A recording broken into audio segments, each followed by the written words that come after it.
आज का दिन हिंदुस्तान के इतिहास में काली स्याही से लिखा जाएगा।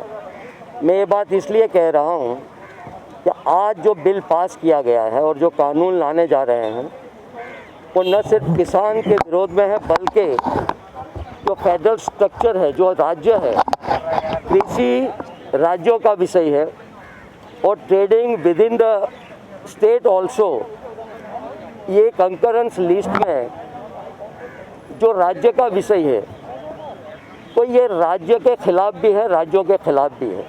ऐसे ही जीएसटी की वजह से राज्य परेशान है और उनके जो रेवेन्यूज़ है वो कम करने की कोशिश की गई है। कॉन्स्टिट्यूशन का, संविधान का जो स्पिरिट है उस पर इन्होंने प्रहार किया है, क्योंकि जो स्टेट सब्जेक्ट था ट्रेडिंग के नाम पे सेंट्रल गवर्नमेंट ने एक कानून पास करने की कोशिश की है। और मैं समझता हूँ कि एक तरह से पहले इन्होंने लैंड जो है एक्विजिशन एक्ट लाए थे, काफ़ी हंगामा हुआ, किसान भी काफ़ी नाराज़ थे, वो वापस लेना पड़ा और जो कॉरपोरेट सेक्टर को ज़मीन देना चाहते थे वो जब नहीं कर पाए तो कहीं स्टेट में फिर से कानून ले आए।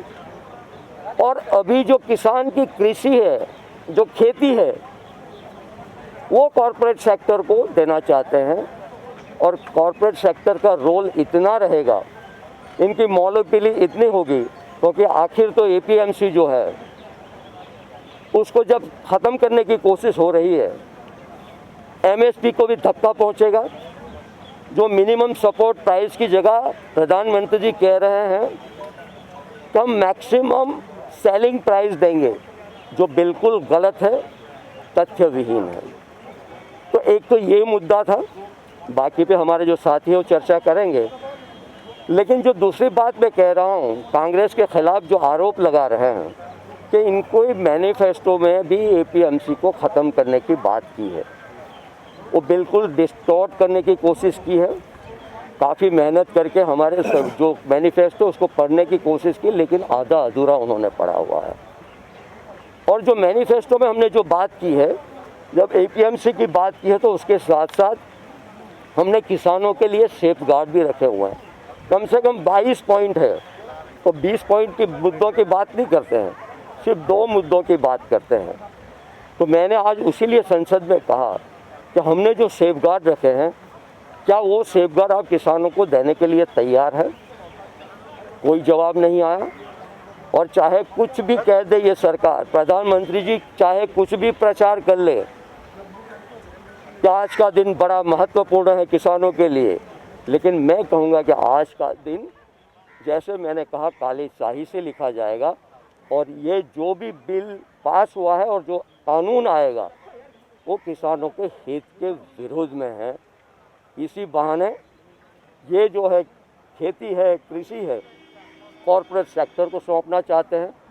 एमएसपी नहीं मिलेगा, लोग परेशान होंगे, किसान परेशान होंगे। एसडीएम को जो अधिकार दिए हैं, पता नहीं कहाँ जाना पड़ेगा किसानों को। तो किसानों की जो भी तकलीफ़ और मुश्किलात है वो बढ़ेगी। मैं ज़्यादा नहीं कुछ कहूँगा, हमारे साथी मित्र बाकी मुद्दों पे बात करेंगे। मैं इतना ही कहूँगा कि आज का दिन काली स्याही से लिखा जाएगा।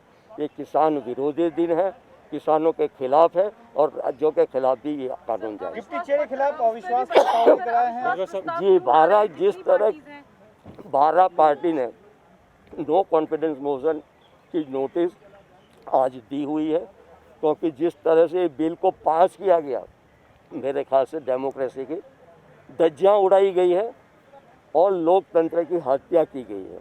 हमने कहा था कि आज हाउस एडजॉर्न करिए, कल बाकी मिनिस्टर रिप्लाई करेंगे और उस पर डिवीज़न भी होगा। वो बात तो नहीं मानी, समझ सकते हैं, लेकिन उसके साथ साथ जो हमने डिवीज़न की डिमांड की थी वो भी डिवीज़न की डिमांड नहीं की, वोटिंग अलाउ नहीं किया। तो उनका जो आज रवैया था, तो रवैया के खिलाफ हम लोगों ने नो कॉन्फिडेंस मोशन दिए। धन्यवाद। अरे करिए ना, पंजाब की बात करिए। मैंने ज़्यादा बात तो सभी से कर ही ली है, तो मैं तो इतनी बात ही कहना चाहता हूं कि अंदर मैं लीड स्पीकर था कांग्रेस का और मैंने ये बात कही कि ये डेथ वारंट था किसानों का।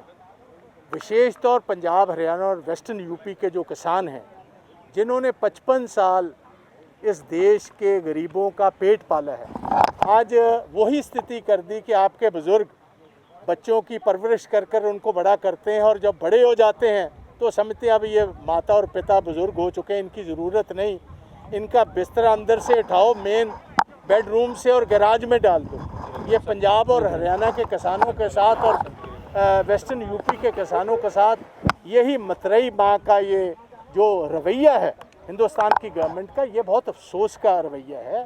देखो, हमारा कहना ये है कि एक तरफ तो हम जूझ रहे हैं कोरोना के साथ, 1 लाख से ज़्यादा लोग हर रोज़ बीमार हो रहे हैं। दूसरी तरफ eye ball to eye ball हमारी ऑलमोस्ट वॉर जैसी सिचुएशन है चाइना के साथ। 50,000 हमारे नौजवान वहाँ गलवान वैली में हैं। ये ज़रूरत क्या थी आज के दिन, जहाँ 73 साल इंतज़ार होता रहा, कई साल और कर लेते, और ना इन्होंने, इनके एग्रीकल्चर मिनिस्टर ने स्टेक होल्डर से बात की। स्टेक होल्डर तो हैं किसान, स्टेक होल्डर हैं 245 किसान जथेबंदियां हिंदुस्तान की, जो आज हज़ारों की तादाद में पंजाब और हरियाणा और वेस्टर्न यूपी और तेलंगाना में निकले हैं। वो किसान जो हैं छत्तीसगढ़ में निकले, उनके साथ बात करनी थी। आपने तो हरसिमरत जी से कर ली, सुखबीर सिंह से कर ली और चौटाला से कर ली। चौटाला रह गए, बादल छोड़ गए। तो इसी में ही मैं इतना ही कहना चाहता हूँ कि तमाम ये सरकारें तमाम उम्र वो कहते हैं कि यही काम करती रही हैं। इन्होंने एक नुकसान बहुत बड़ा किया है कि जो 100 डाम था हिंदुस्तान का, उसको भी नुकसान पहुँचाया है, और फूड बोल जो है उसको भी नुकसान पहुँचाया। मैं इतना ही कहना चाहता हूँ।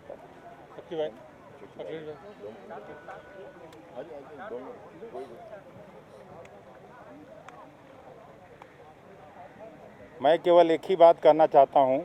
मैं 2006 में सबसे पहले बिहार में APMC एक्ट समाप्त किया गया था, और उसके बाद का जो स्थिति है बिहार का, सबसे ज़्यादा अगर कहीं डिस्ट्रेस सेल में किसान अपना अनाज बेचते हैं तो वो बिहार है। हर साल हज़ारों गाड़ियाँ ट्रकों से लद के चावल का, गेहूं का बिहार से निकल के और पंजाब और हरियाणा के मंडियों में आता है। ट्रेडर्स मुनाफाखोरी करते हैं। किसानों के पॉकेट में जो न्यूनतम समर्थन मूल्य जाना चाहिए था वो ट्रेडर्स के पॉकेट में जाता है। जो रूरल इकोनॉमी को बिहार में बूस्ट मिलना चाहिए था वो ट्रेडर्स को बूस्ट मिल रहा है। और ये साफ है, बिहार का एग्जाम्पल मैं इसलिए कह रहा हूँ कि इसी तरह का फिर पूरे हिंदुस्तान में ये काम होने वाला है।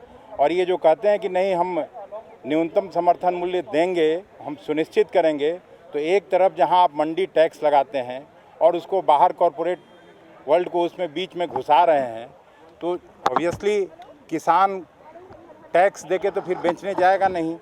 और वो सुनिश्चित करना, अगर ये करना भी था तो ये कानून बनाए भारत सरकार कि अगर बाहर न्यूनतम समर्थन मूल्य से कम पर अगर अनाज बेचा जाता है तो उसको हम जेल में डालेंगे। तो इस तरह का कोई प्रावधान इन्होंने किया नहीं है। इससे साफ है कि ये किसान विरोधी बिल ज़बरदस्ती पास किया, और आज जिस तरह से पास किया गया राज्यसभा में, उससे और साफ है कि सीधे डेमोक्रेसी का हत्या और सीधे डेमोक्रेसी को बूचर किया गया। बाकी और मित्र बोलेंगे। धन्यवाद।